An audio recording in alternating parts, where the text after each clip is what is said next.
อันนี้เป็นที่ของคนทุกคนเลยมุ่งใบตองอันนี้มุ่งอันนี้เนี่ยคือเพื่อความชุ่มเย็นเลยอันนี้ไม้กระออมอันนี้ไม้กระยุ่งผ่านไป2 ปีที่เธอ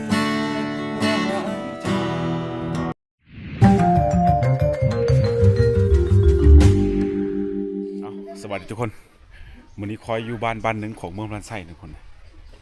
พาทุกคนเราบ้านชนบทอีกคนทุกคนนี่บ้านนี้มีไฟไซบ้านนี้ทุกคนนี่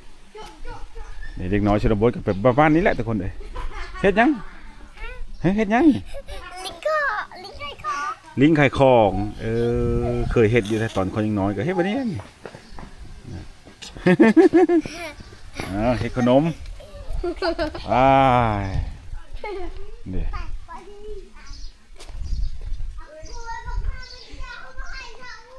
สบายดีผู้เฒ่าพักกันเฮ็ดวิสังอันนี้นั่งแควมาแกงคูนเนาะแซ่บบ่แควนี่แค่จะให้มันแดงแดงแดงแล้วก็กินข้อยเสียว่าแซ่บแล้วเจ้ากินเนาะ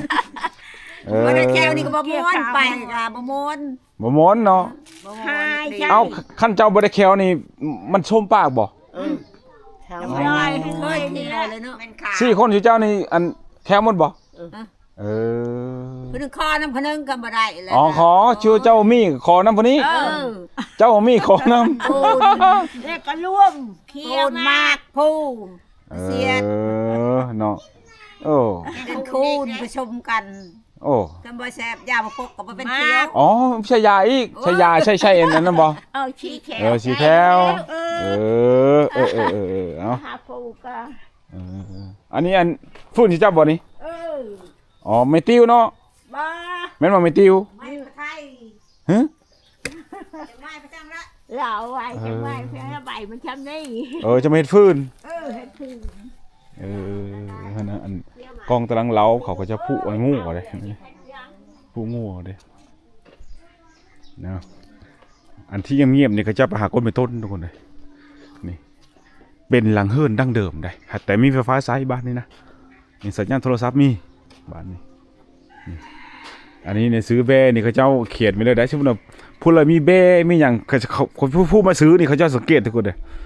คาดว่าแบ่นี่สังเกตขี้มันเต็มตารางเฮิรนปุ๊บนี่มีแบ่พร้อมลูกมีกระตามแบ่หากินเขาเขียนโมโทยัดไว้รถนี่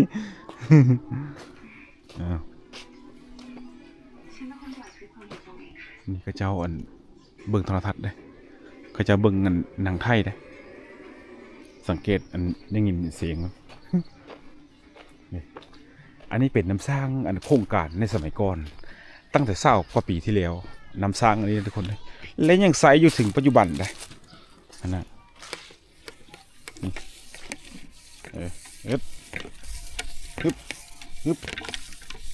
โอ้โหดิอันนี้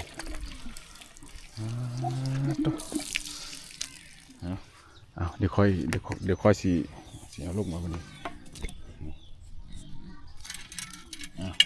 ยำขึ้นเรียบร้อยสร้างโครงการนี่ประมาณ20 กว่าปีที่แล้วทุกคนก็จะเจาะไว้มีอยู่5, 6, 7หลังคาเฮือนหรือว่า10หลังคาเฮือนก็จะเจาะไว้อันนึงนะ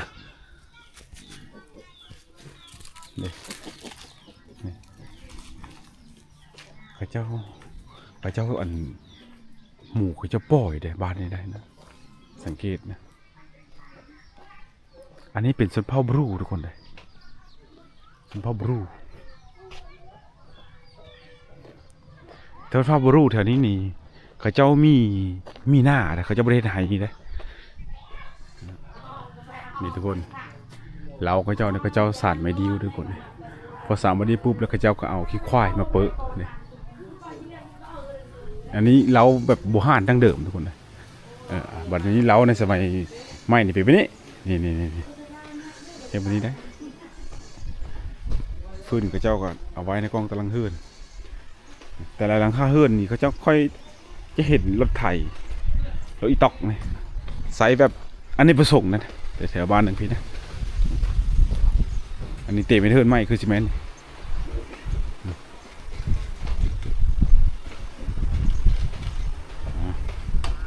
อันนี้เนี่ยมุ่งไปตองข้างในเนาะ เออเดี๋ยวอันนี้ทุกคนอันนี้ไม่งานละปื๊บเลยนี่ทุกคนเลยขณะก็จะมุ่งไปตองนะไปตองย่างนี่เพื่อความเย็นมื้ออื่นนั่นนี่มื้ออื่นประจัดนั่นนี่มื้ออื่นประจัดงานนะมื้ออื่นบอกอ๋อมื้ออื่นอ๋ออันนี้ได้มาย่างสันนี่ซะอันนี้นะ อันนี้บอลจำพีเลยดิ บอลจำผี จำ อ๋อเต็มมีปืนข้างนี้เนาะนะจำลองเหตุการณ์อ๋ออันนี้น่ะย่าแหละบ่พ่อเนาะย่าพ่อจะเฮ็ดอันใบอันนี้ใบมะกิ้วใบอันนี้ฮะ ฮีดมันได้มึงได้ ฮีดบ่เฮาแล้วว่าบ่พ่อ บ่ ที่เห็นเฮาไม่เคยเห็นเด้ ฮีดแล้ว เออ แม่คนพ่อได้ โอ้มุ่งอันนี้บางอันบางบ้านก็มุ่งมาเลยได้บางบ้านแต่มุ่งมาเลย มึงได้จุการหัดได้เป็น อันนี้เป็นฮีทของเพิ่นทุกคนเลยมุ่งใบตองอันนี้มุ่งอันนี้เนี่ยคือเพื่อความชุ่มเย็นเลยมันเย็นแล้วก็เป็นฮีทของเพิ่น แล้วนี่ทำลามุงเบิ่งนี่ได้แต่เบิ่งนี่บ่อยากให้มุงไปได้เบิ่ง อ๋อตีของอ้อมบ่มื้ออื่นได้ตึงตึงเนาะ ลูกคิดที่เริ่มมือเด้อ โอ้เด้อตามสบายเริ่มงาน6 โมงเช้าจนฮอดจังโมง บ่24ชั่วโมง 4 ชั่วโมงบัดนี้โง่จักโตที่เอา งูซองควายซอง 4 โตทุพึกนี่เนาะจักบ้านมาโฮมกันนี่ กูหลายบ้านแล้วกูเกิดนี่มาหมดไผยังมาก็มานะ อันนี้ได้คือค่อยแม่ว่าก็ได้บ่ค่อยมา ได้บ่ได้จำกัด อ๋อ เจ้าจะมีบุญมีคุณก็เวลาเขา มาโม โมก็ได้ บ้านค่อยเอิ้นมาแจก แจก บ้านที่เจ้าเอิ้นปื้บ ระเบิดผี เบอร์ผี ศา เอิ้น สนาผีเลยไม่ต้องเฮ็ดแนวนี้ อ๋อที่เจ้ายังถือผีอยู่เนาะ ถือผี โอ้บัดนี้ตายนี่ฟังบ่ บ่อเผาเลย เผาบ่ เผา อ๋อ ตายต้องเผา อันนี้บ้านหยังบ้านนาสกุ บ้านนาสิกูเอาลืมกันแล้วบ่อยู่กูตอนไล่งูตอนนั้นเฮา เอ นี่ อ กับโตได้นอนนำกันตอนนั้น โอ้เอาซั่นมื้ออื่นเนาะคนเขตนี้มาหมดเฮือนหลังใดเป็นจะพาเพิ่นหลังนี้บ่เพิ่นหลังนี้เนาะอ๋อทุกคนนี่อันนี้คือเพิ่นจัดเตรียมงานละปึกหรือว่างานแจกบ้านเฮานะอันนี้ค่อยเข้าใจผิดว่าอันนี้เนี่ยยาวบ่พอที่จริงบ่แม่นนะทุกคนนะเพิ่นจะเอาใบนี้มามุ่งแต่ว่าค่อยมุ่งอีกที่มุมนึงมันเย็นมุ่งมันนี่ก็เย็นทุกคนนะอันนี้มีหยังนี่นะ เฮ็ดโหกะโหลกพี่ตะโคน เฮ็ดพิตาโคน เอา5โกยมาเฮ็ด เอาเฮ็ดหักกวนมาเฮ็ด เอาสมมุติเอาดูซิเนาะ สมมุติเฮ็ดสิสิ เจาะตา เจาะตา เฮ็ดตาคน เฮ็ดหกกะโลก โอ้โห อันนี้ได้ใช่ อันนี้กระปางบอล กระปังให้กิน กินข้าวกินหยังใช่นี่ พี่กินข้าวโอ้ยไปป้าเขากับขั้นเพศไปนี้เนาะ แม่นทีแล้วนกคนได้ว่า พี่บ่กินถ้วยคือเฮาได้ใช้ในนี้เลย เฮ็ดอันนี้เนาะ โดย เฮ็ดหน้ากาก เห็นหน้า หกกะโลกพี่ โดย เออ เจาะมันเป็นฮุบห้างเลยก็ตกใจ จบใส่แล้วก็ฟอนอ้อมนี่ก็มีตีกอง โดย ตึงในมือนี่เนาะเอาทุกคนเลยนี่เอาไปก่อนบัดนี้มื้อนี้เฮามาเบิ่งกันกีตาร์4 มือเฮ็ดเองนี่ทุกคนเลยนี่คือยามาฮ่าคือหยังนี่ได้ป้าคนมันนอกมาหน้าเฮาได้เฮ็ดได้นี่นะโค้งมันนะ เฮ็ดได้จังหน่วยแล้วนี่นะเฮ็ดได้จังหน่วยแล้ว หลายหน่วยแทบละ ตั้งแต่เฮ็ดนี่ได้ แม่น อ้าวปอมีอันนี้ราคาเท่าไหร่นี่ อันนี้บ่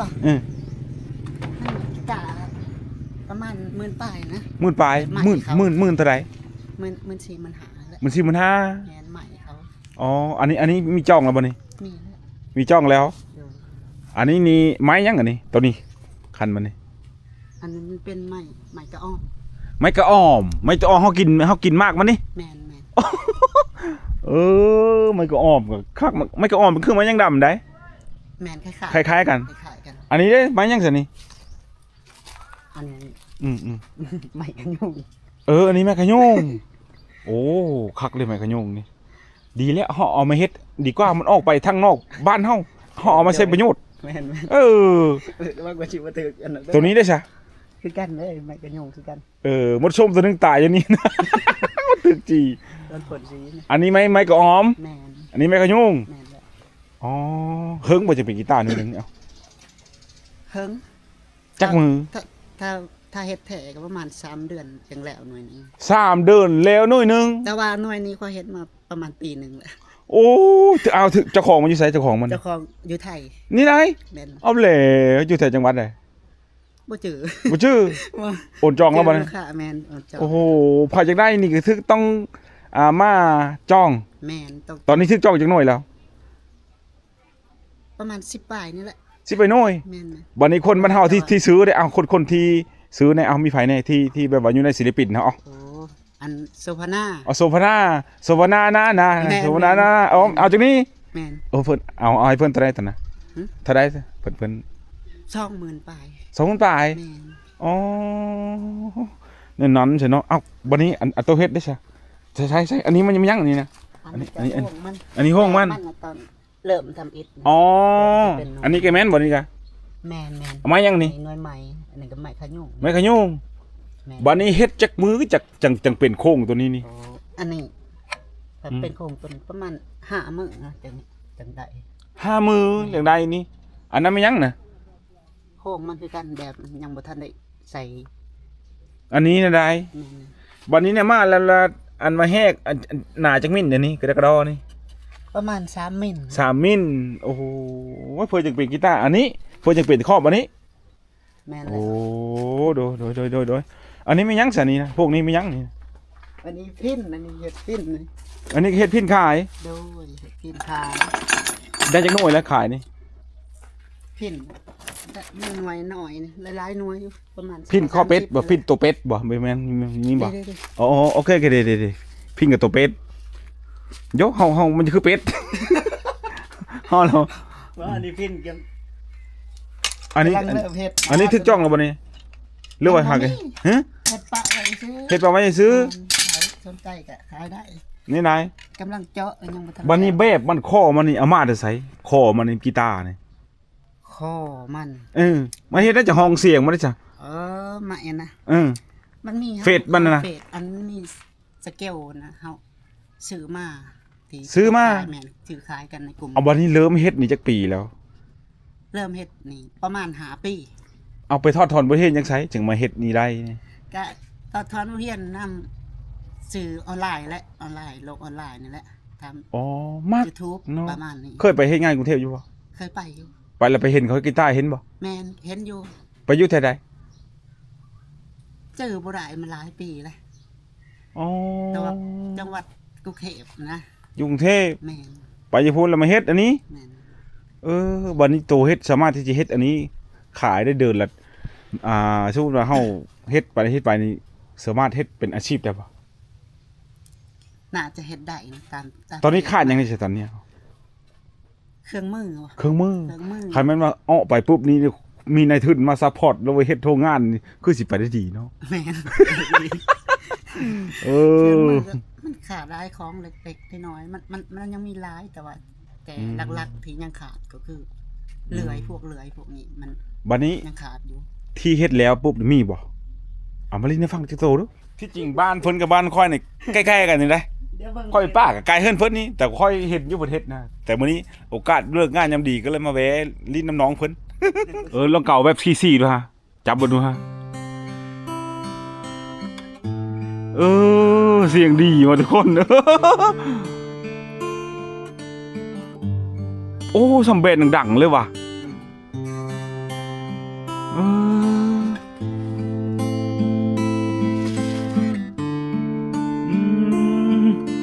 อันนี้ลิ้นธรรมดาเนาะอันนี้ไม้หยังสิตัวนี้คือกันบ่คือยุ่งกันบ่ บ่อันนี้ไม่งิ้วมีงิ้วป่า มีงิ้วป้า งิ้วงิ้วผีอยู่นี่ อ๋อเอามาเฮ็ดนี่ได้เสย ได้เห็นได้ และเฮ็ดกีตาร์นี่มันมีไม้หยังแน่ที่ไว้เฮ็ดแล้วดังนี่เอาที่ตัวไซส์ปัจจุบันนี่ไม้หยังแน่ หลักๆแม่นไม้หนามันเพราะว่าหนากับหลังเฮาจะเฮ็ดบ่คือกัน เออ ไม้หนาเฮาจะหาไม้ที่มันเนื้ออ่อนเนื้อนุ่มมาเฮ็ด มันอ๋อ แม่นเพราะว่าอย่าให้มัน อย่าให้เสียง สั่นแม่นสั่นเสียงมันดี คือเสียงเป็นเอ็กโคนิดนึง แม่ อ๋อ ส่วนไม้หลังอันหาไม้เนื้อแข็งเฮ็ด ได้แก้ไม้พะยุง แม่น หรือไม้พวกไม้พะดง ที่ชุดได้พวกพะยุง ไม้ดู พะดงแม่นไม้ดู อ๋อ แล้วตัวนี้ก็ไม้ดู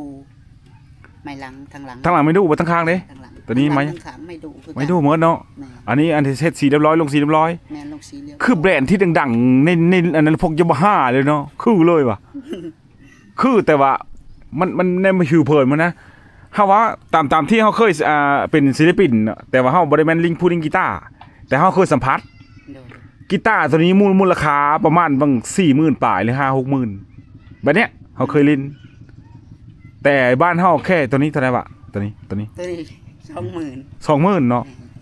แต่ว่าอยู่ในอันนั้นที่เขาอันนั้นน่ะขายอยู่ในร้านนะซ้ำเนี้ย40,000 ปลาย 45,000หรือว่า 40,000 ขึ้น แม่น นะแล้วแต่เนื้อไม้ แม่น ตัวนี้แค่ 20,000 แม่นแล้ว โอ้โหเสียงนิ่มว่ะคอมันได้ไหมยัง คอมันไม่กระเด้า แม้กระทั่งเขากินมากกินใบกินดอก กินดอกมัน ไม่กระเด้าครับเฮ็ดสีแล้วเฮ็ดสีเพิ่มมัน อันนี้ได้ บ่แม่นสีสด บัดนี้ส่งแล้วบ่ตัวนี้สิส่งแล้วบ่ ยังบ่ทันได้ส่ง สิอันสิผู้ใดจองนี่ซั่นนี่ ยังบ่มีคนจองอันนี้เฮาเฮ็ดตาไว้แบบมันหลุดจองอะนะเขาสั่งไว้แล้วแบบเขาบ่พร้อมเอาเลยก็เลยว่ายกเลิกไปนะ ยกเลิกไปแล้วก็เอาไว้ก่อน แม่นเอาไว้ก่อน ตัวนี้ราคา 20,000 แม่น คันสิออแล้วรุดจอง แม่นหลุดจอง ผู้ใดอยากได้ ผู้ยังได้ ท่าน ติดต่อมา เบอร์โทร เบอร์โทร78916217 เพจเด้ เพจโยสามกีตาร์ อยู่สังกีตาร์ แม่ ติดต่อได้เลยตัวนี้เนาะ ติดต่อได้เลย โอ้โหเบิ่งรีเทลอีกก่อน อ๋ออันนี้คืออันนั้นเจออันนั้นสายเนาะ เอาใช้สาย คักอะไรวะอันนี้ก็คักอะไรเนาะเห็นนะต้องงามมาเลย สีด่านต่างหน้ามันบ่ได้เฮ็ดสีเหลื่อมบ่ได้เฮ็ด สีมันก็คักอีกบันนึงเด้อันนี้สีเหลื่อมเนาะ สีเหลื่อมทางหลัง คักว่ะงามว่ะเสียงนิ่มเนาะ เสียงนิ่มเสียงนิ่ม มันบ่คือตัวเฮ็ดเนาะถ้าจิว่าแบบเบากับดึกบ้านเฮาหั่นนะมันบ่คือแบบบ้านนอกบ้านนาเฮาเฮ็ด โดย มันนี่ส่งมันโกอินเตอร์แล้วนั่นนี่ โอ้คักเลยว่ะตอนนี้เฮ็ดจักโตตอนนี้เฮ็ดจักโตตอนนี้กำลังเฮ็ดอยู่นี่1 ตัวนี้สองโต ตัวนี้พร้อม ตัวนี้เขาส่งมาแป้งตัวนี้ อันนี้ได้ แม่น อันนี้เฮาบ่นับอันนี้ส่งแป้งอ๋อ กำลังเฮ็ดมันสองโต ลองตีคอร์ดวนมึงดูเอาขี้จี้เอา ตีธรรมดาเนาะ ตีได้อยู่ ตีวนดู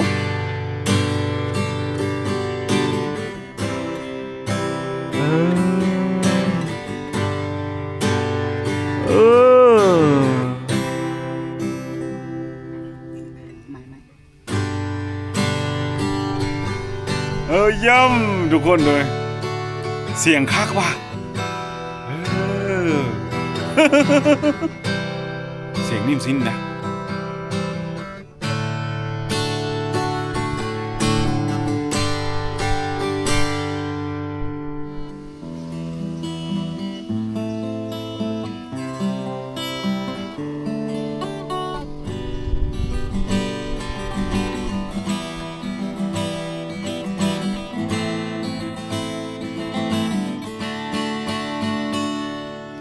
เสียงนิ่มทุกคนเลยมันเป็นคือของบ้านเฮาบ่ได้ คันเว้าถึงอาณาการเฮ็ดแล้วนี่ค่อยว่าโกอินเตอร์ได้คนบ้านนอกบ้านหน้าเฮาก็เฮ็ดได้เนาะแล้วคนก็อายุน้อยแต่คนอายุ20ปีนึง ขัดใจมักเนาะเฮ็ดจังได๋ก็ได้ อันนี้มันยังเฮ็ดยังมันกระท่อนบ่นี่คือมันกระท่อน ไม่ก็ออม มันก็อ้อมคือกัน แม่น เนาะ ออมคือกัน งามเด้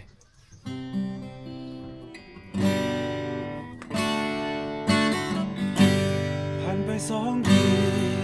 ที่เธอว่าหายจากก็ว่าพ่อแม่เธอนั้นพาไปขาย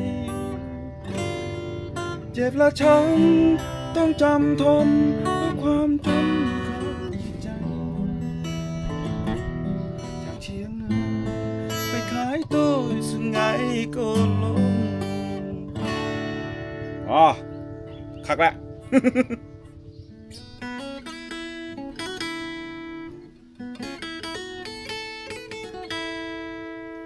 โอ้คักเนาะนี่เนาะนี่คือกีตาร์สีมือคนลาวทุกคนเลย ป้าไก่โตนี่คักเลยนะ ปาดตัวงามดิฮะตัวนี้ก็ฮะอันนี้อันตัวผู้นี่ก็อันนั้นคือกับป้าคักกันแน่อะไรอย่างนี้โอ้เห็นไหมอันนั้นตัวนี้ก็ไปเมนเห็นไหมอันนี้เมพันธุ์มันคือซีเมนต์เห็นไหมป้าคือกับป้าเลย โอ้ทางหน้าบ้านเพิ่งก็มีหันไก่เคิงด้วยเด็กป้าเขาเลยเห็นไก่ต่อเจ้าเราเป็นแต่แพงอะไรไม่ยั้งนี่นะมาแต่หาโคหอยบ่ขายว่าไก่ต่อนี่นะฮะเลี้ยงมากก็ซื้อบ่ขายแต่พวกคนมันขายแพงนะ ขายโตเท่าไหรฮะ ก็2-3 แสน5 แสน โอ้500,000แต่มันก็ได้มันมักกว่ากันมัน800 บาทมัน800 บาทหรือว่า900นี่นะน้ำมันนี่นะอันนั้นโกดเท่าไหรนี่นะ20,000อ๋อ20,000น้ำมันอันสั่งเด้อ๋อ25กระส่วน20,000สั่ง25อันนี้แก้วนึงทุกคนแก้วนึงก็อาจจะเป็นลิตรนึงนะโลนึงก็ขั้นจะว่าแล้วก็300,000 500,000ว่าซั่นนั่นโอ้เข้าท้าว่ะงามเลยทุกคนพูดกับแมนนะพูดนะขังอยู่กับแมนทุกคนนะอันนี้คือวิถีชาวบ้านเอามาฝากทุกคนนะวันนี้พบกันนี้บอกต่อไปในข้อสิไปอีกบ้านหนึ่งหรือว่าที่เดียวกับข้อขึ้นไปแล้วติดตามด้วยทุกคนเด้อ